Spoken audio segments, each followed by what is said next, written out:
Welcome, Kemosabe. I'm Detective Lloyd Gross, and this is the Back from Vacation analysis episode of the Anti-Strangling Task Force.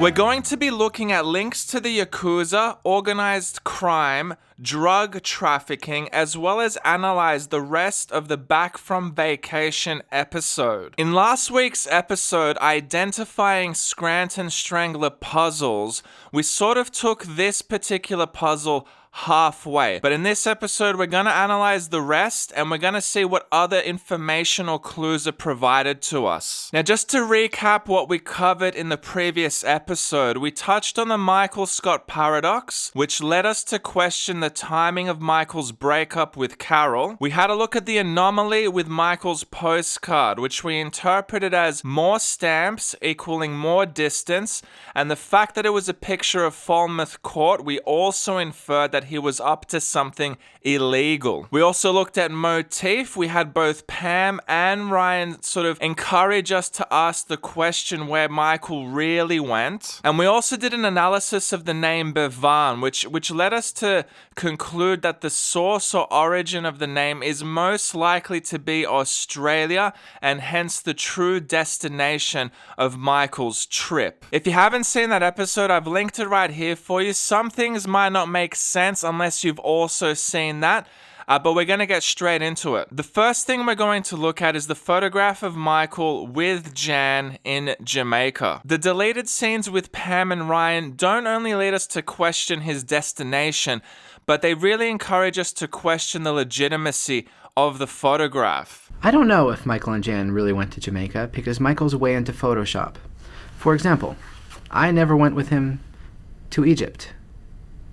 So, is this in fact a photoshopped image? And the answer is yes. This is a fake photo to some degree. The key to deciphering this particular puzzle is to pay attention to the shadows. This formula is actually given to us in the episode 508 business trip when Dwight is commenting on Pam's painting of the office. Have you seen her painting, Jim, the building? There's shadows coming from two different directions. What? Are there two suns? Come on. Last I checked, that's not an office building in the Andromeda Galaxy. Now, throughout the Back from Vacation episode, we progressively get shots or frames that zoom in on the image, with the final zoom in when Kevin actually takes the big printout from the warehouse home with him. Now, this is the critical close-up, specifically the close-up of Michael. If we rotate the image and have a look at Michael, we'll notice that the shadows of his glasses are actually being cast downwards. This would suggest that the sun is above Michael and casting its light downwards. However, the rest of the image does not agree with this. If we have a look at this particular shot of the image, you'll notice that the shadows in the scenery are actually being cast to the right, which would suggest that the sun is actually on the left. So we have shadows being cast in two different directions, and this would confirm that Michael has, in fact, photoshopped this image. Now, naturally, if we start to ask the question, the first one that is again instinctual is the why, and we're going to touch on that a little bit later in this episode. But the photo also provides us with additional information. I ended up locating the specific Sandals resort where this image was taken, and it's the Sandal Jamaica resort Ochi to be exact. I had a look at this image from a few different angles, and we don't have that much available on Google Maps in this regard, but the most likely candidate is Sandals Ochi. Now, in the episode itself, Michael tells us that they went to Montego Bay, which they clearly did not, because this is not the Montego Bay Resort. Now, the significance of that, I'm not entirely sure at this stage. However, interestingly, Sandal Jamaica is a couples-only resort. No singles are allowed, no children, and no families. The particular hotel chain has another resort which is known as the Beaches Resorts, which are for singles, kids, and families. Sandals Jamaica is specifically for couples only. So realistically, Jan would not have been able to check in unless she was with somebody. Now, this would actually suggest that Michael perhaps made a stopover in Jamaica. And this could actually explain the source of a number of things. It would explain where he got the postcard and stamps from, where he got his t-shirt and all the souvenirs he hands out in the office. It would also explain who took the photo of Jan. So the current theorized flight path could look something like this. Philadelphia to Jamaica, Jamaica back to the United States to Fort Lauderdale, Fort Lauderdale to Dallas, and then Dallas to Australia. Interestingly, Fort Lauderdale and Dallas are also mentioned in other episodes in somewhat suspicious circumstances. Fort Lauderdale is mentioned when Ryan tells us he didn't actually go to Thailand. I never went to Thailand. Really? I went to Fort Lauderdale. Was it nice? Yeah, it was amazing. Dallas is also mentioned as a connecting flight for Kevin when he was a child. When I was a kid, I was on Dallas. Really? Yeah, we missed our connecting flight and we spent the entire day on Dallas. So everything seems to fit relatively well, but the question arises, why bother at all? If the final destination is truly Australia, why bother stopping off at Jamaica? Why bother photoshopping the image? Why not just go straight to Australia and come back? Now, why he did the picture and why he stopped off in Jamaica, both of those we're going to touch on a little bit later in this episode, but these are questions that start to arise. So at this stage, we can trace his movements. We've located the exact resort. Now we need to ask what he was doing. Now, within the episode, as well as the rest of the series, there's already a strong motif and suggestion around drugs, with the most prominent one being marijuana. You know how they say take a chill pill? In Jamaica, I took one. Guy on the beach sold it to me for $40. And after I finished vomiting, I was more relaxed than I ever have been. I got you some ganja. I'm just kidding. It's coffee. I bet you wish it was ganja. Did he actually give you some ganja? No. You want some? Are you stoned? I'm... In the picture, are you high? Oh, that's red eye. Is that not what happens when you're high? You look like you have the munchies. Oh, Well- I have the munchies. I'm gonna get some of those chocolate wafers. So when we look at these scenes just within the episode, weed does form a motif. And the interpretation is simply, this was some sort of a trip related to the trafficking of drugs, and in this case, marijuana. This would ultimately make Michael a drug mule. So now a range of other questions arise. Who is he a drug mule for? Why not go somewhere closer? It's not as though South America or even Canada or the United States, it's not as though the neighboring countries to America don't have drugs available, right? Why go and pick up drugs from Australia? Also, we need to know which direction these drugs are going. Are the drugs being transported from the United States to Australia or from Australia to the United States? Now, regarding who he's trafficking them for, we have a very interesting deleted scene in this episode. I would love to take them all to Jamaica, but is that good management? Yes. But is it the best management? Well, I can't afford it, and corporate won't pay for it. So who's the real criminal? So Michael likens corporate to a bunch of criminals, right? These are very strong words, and it's not the first time this happens in the series. In the shareholders meeting episode, some of the shareholders scream out accusations against the board for being criminals. Believe me, everyone is working very hard, working weekends, struggling, trying to right the ship. You're criminals! Hey, they sent a stretch limo all the way to pick me up in Scranton. Limousine? Yes? You're all corrupt. You should be in jail. Quiet, please. So repetition equals a motif, and the interpretation in this case is at the highest levels of corporate, they're actually criminals. And we have to assume at this stage some sort of involvement with organized crime. The drug link is made by Dwight with David Wallace in the branch closing episode. Was he enjoying a delicious hot beverage? Or disguising the scent of cocaine from drug-sniffing dogs? And in another episode, Dwight also raises the suggestion that Dunder Mifflin is being used for some sort of a money laundering operation. The mob? I mean NASA. Could be the mob. But then Dunder Mifflin would need to be a front for money laundering, and there's little evidence of that.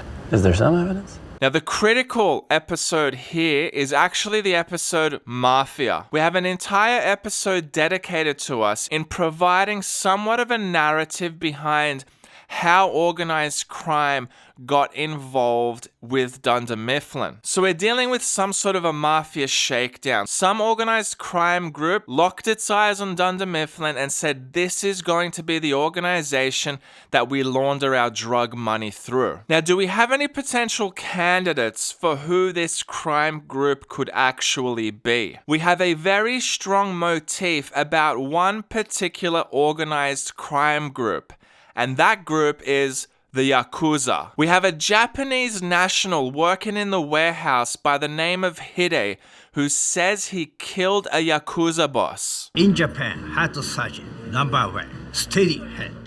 One day, Yakuza boss need new head. I do operation, but mistake. Yakuza boss die. Yakuza very mad. My big secret. I kill Yakuza boss on purpose. I could surgeon. So best. When Dwight is educating the office on the recent updates to martial arts, he uses a very peculiar analogy. How can I pose this to you in a relatable way? You are all members of the Yakuza, and you happen to be visiting the Lackawanna Trolley Museum, and you were attacked by triads. Now, it seems like this is not just a joke, but this may very well be the case. And I also want to bring up the koi pond episode here as well. This is obviously the episode where Michael falls into the koi pond, and in the bonus material on the DVDs, you actually have the full video of Michael's fall into the koi pond. In the episode itself, it also encourages us to ask the question, who has a koi pond in their lobby anyway? Michael, you know, when you think about it, it's not all your fault. I mean, who puts a koi pond in a lobby? Now, koi are a very common Yakuza tattoo. Like a lot of organized crime groups, they have their own tattoo culture. And the koi is almost uniquely Yakuza. It is a defining tattoo of the Yakuza. So when Michael encourages us to ask who has a koi pond, the modus operandi fits very neatly into some sort of a Yakuza organized syndicate. Now, to jump to the falling into the koi pond for a moment, we need to remember the Michael Scott paradox. Every stupid thing that Michael does is also genius, right? That is the way that we apply logic to work out his true messaging to us. Now, we need to look at this fall both explicitly and symbolically. When he's in the pond itself, he actually pulls in one of the plants into the pond. Now, guys, if I didn't know any better, I would have to say these are actually marijuana plants. Look at the leaf, look at the stalk. They look like weed plants, right? So what Michael does is to draw our attention to the plant, he pulls it in. And you can even see they're sort of potted in two smaller pots within the larger plot, which in itself is relatively strange. So perhaps they're getting prepared to be moved to like a hydroponic setup, or who knows exactly what's going on there. But the point is, he's drawing our attention to the plants. And look, I'd love to hear your guys' opinion. They look like weed plants to me. So the implication in this episode, he's gone to the Yakuza headquarters They've got weed plants in the lobby as well as a koi pond. It all fits very nicely. So the genius there is rather explicit, but I also believe there's a symbolic or metaphorical meaning to what he's doing. It's almost as though he's drowning in the koi pond. And looking at that metaphorically, we could sort of interpret that as sort of, Michael has fallen into this situation. It hasn't been his decision. Right, and now he's drowning in Yakuza, right? So he's in a very precarious situation. So he's basically telling us there's drugs involved. I'm in a difficult situation. I've fallen into it. And we've basically got a Japanese organized Yakuza syndicate controlling things. Now, I want to very, very briefly mention the Chinese here. Because the Chinese, China, triads, and Asians in general are also a very strong motif in the show. And I think we need to be conscious of the fact, especially based on what Dwight says in his martial arts update, Dunder Mifflin could very well be in the middle of some sort of a turf war between the Yakuza and the triads. And we're going to touch more on that in another episode because Dwight links into this element very strongly. So the image is sort of becoming clearer here, but now why Michael? Why is Michael being sent on this, drug trafficking mission? Well, it would seem apparent to myself that he's being used as an scapegoat, right? They've chosen him. If anything goes wrong or if anybody's caught, Michael's going to be the one that goes to jail. The Yakuza are safe. They basically threaten him into taking this job, and it's all done relatively under duress, basically. Now, in the deleted scenes when Michael is talking about Bevan, he takes a dig at everyone for not enjoying their jobs like Bevan does. How many of you can say that you love going to work every day like Bevan? No one. Now, really, when you look at Michael's face and the way he looks at the camera, my interpretation is it's almost as though Michael's telling us he doesn't enjoy his job, especially what he's just come back from, which was a forced drug trafficking operation, right? Michael is incredibly unhappy, dissatisfied, and probably angry. We now have an established pattern here, and the pattern I'm referring to is actually Michael telling us, the viewer, information. In the Scranton Strangler titles episode, I discussed how Michael is telling us the location of a murdered body and how it's been dismembered, but he's not using words. It's almost as though he's gagged. In the koi pond episode, Michael falls into the pond, makes a big scene, pulls the plants in, is trying to tell us a whole bunch of information, but he's not using words. It's like he's gagged. In the Back from Vacation episode, he sends the postcard with a lot of stamps. He photoshops his image. He's trying to tell us something, but again, he's gagged. Now, we need to ask the question, why is Michael not telling us explicitly what is going on? And it must be that he's in fear of his life. There will be some form of retribution if Michael speaks, so he has to be really creative in how he tells us what he wants to tell us. Now, this would also suggest that Michael is being kept as some sort of a hostage in the organization. He's being forced against his will to participate in illegal activities. He's been witness to various crimes, but he's unable to speak out of fear of retribution. Now, this deserves significantly more analysis, but it will be covered in another episode. So now back to the questions we were asking. We sort of understand why Michael, right? But why Australia? Drugs are available in a lot closer proximity to the United States than having to go to Australia. Now, interestingly, the Sandals Ochi resort Michael was at sits adjacent to another Sandals Jamaica resort, which is called the Royal Plantation.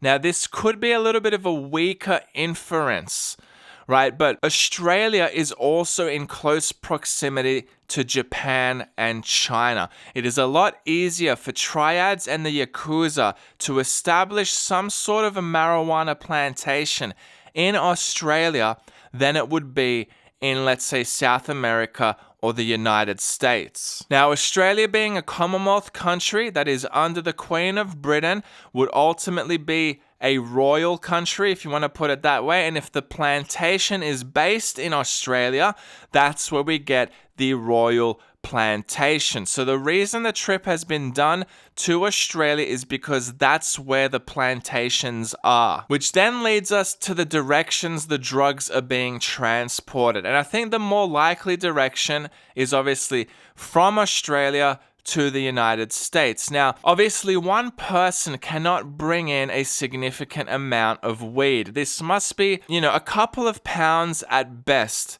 you'd say, and certainly not the sort of kingpin Yakuza level deal that you might expect. Michael does say that the airline or airport lost his bag. They flew back to Scranton, and then they lost one of my bags.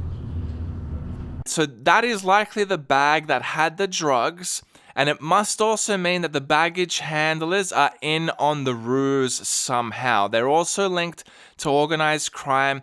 His bag lands, they take it away, and that's the end of the mission. But ultimately, we're talking about, at most, one luggage bag filled with weed. So the current hypothesis is that this wasn't actually the main drug deal.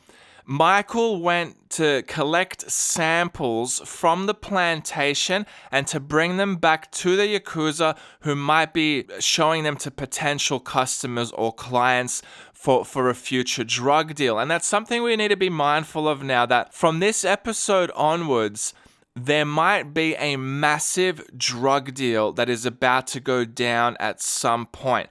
If this is the samples that are being transported, then the main shipment has to be coming at some point in the future. Now, Michael's breakup with Carol seems to be a lot more noble now. She's a nice lady, she has kids.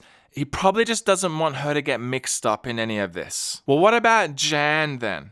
Who is Jan? Is she mixed up in this organized crime syndicate? She's a part of corporate, right? And also, what was Michael's intention with emailing the photo out to the whole company? Now, firstly, Michael probably needed to go with a woman.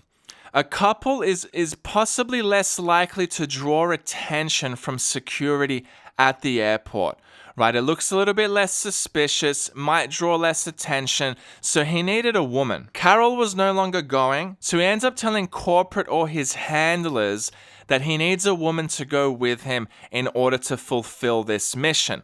So corporate or the crime syndicate give Michael Jan. So Jan would have to be mixed up in this particular money laundering, drug trafficking operation to a higher degree. But this would also now mean that Jan likely went with him all the way to Australia. The fact that she doesn't return with him at the airport could probably be simply explained by the fact that she lives in New York, so she gets a different connecting flight to New York, and Michael goes to Philadelphia. So there seems to be a strong suggestion corporate gives Jan to Michael, and some of this channel subscribers have already sort of commented on that.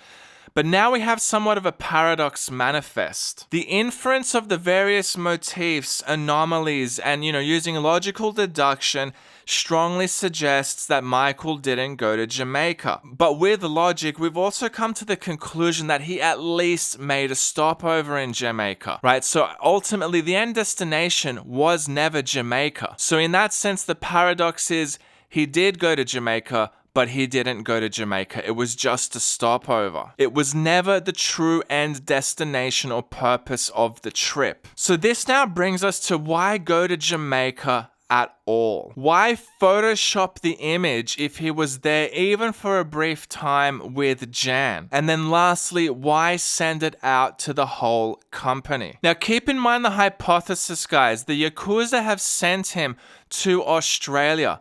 So it's unlikely they have arranged the Jamaica leg of this trip. It's a lot more likely it was Michael who decided, Michael the genius, who decided to arrange this stopover. So this is another example where we need to sort of think logically within the framework of the Michael Scott paradox. If your destination is Australia, it's simply stupid to buy a ticket to Jamaica. But remember, every stupid thing he does is also genius. So what was his intention? Now, the current hypothesis is he arranges the stopover to Jamaica in order to seduce Jan. If Jan is assumed to have strong links to the organized criminal element of the organization, getting sexually involved with Jan might provide Michael with some level of protection or relief from future drug trafficking missions. So at his own accord, he extends the trip with a stopover in Jamaica. He buys tickets to a romantic couples-only resort and he woos her with his seduction method. So the goal was simply to have sex with Jan in order to closen his ties to the criminal element. Well, why Photoshop the image in the first place? And then why send it out to the whole company? Now this starts to make more sense. So he takes the photo of her in Jamaica. She might have not even known he was taking the photo. I mean, she's sunbathing, her eyes are closed, right? So he picks a moment where she's somewhat naked and he takes the picture of Jan. The problem is he's not in it. And he wants to send a message now to corporate and to the criminal element that he's now involved with Jan, so back off, otherwise you're going to have to deal with Jan. So he has to Photoshop himself into the photo. After he Photoshops himself, then he sends it to the warehouse, to packaging, because he knows they are going to forward it like it's hot and the image is going to become viral. It's a Dunder Mifflin viral image. And this is exactly what ends up happening. The image goes viral and even gets to corporate. In the deleted scenes, we can see the image has filtered its way to corporate. So your trip to Scottsdale was good. Oh yeah, Arizona's beautiful. Yeah. Yeah. It's great to see my sister. Bet. Michael Scott, the genius, mission accomplished. So the Scranton Strangler puzzle, meaning, and narrative can be theorized to be something like this. Michael is with Carol. He likes her. She's a nice woman. The Yakuza, who have become mixed up at Dunder Mifflin, tell him he must go to Australia to pick up drug samples and he's going to be a drug mule for them. He makes Carol break up with him via the Skeezens Greetings Christmas card. He doesn't want her to get involved. He doesn't want to jeopardize her safety. He then tells corporate that he needs a woman to go with him on this trip as he's recently broken up with his girlfriend. He knows Jan is likely the only one available and he knows they'll end up sending her. He tweaks the plans slightly. He buys Sandal Jamaica tickets with the end goal of seducing Jan and having sex with her to buy himself Yakuza protection. They go to Jamaica and he has sex with her. He has sex with Jan. They then get the connecting flights from Fort Lauderdale to Dallas and finally to Australia. He picks up the marijuana samples from the Royal Plantation. They fly back to the United States and Jan gets on a different connecting flight to New York. Michael arrives at the airport and the baggage handlers take his bag, the same bag that likely had the weed samples. Michael then photoshops himself into the image of Jan. He gets back to the office and intentionally leaks it to packaging or the warehouse, knowing that they are going to forward it like it's hot. The image goes viral and corporate gets wind of it. Michael succeeds in spreading the word that him and Jan are now an item, and Michael has sexed his way into Yakuza protection. This is the analysis of Back from Vacation, and the Scranton Strangler title of this episode, Business Trip.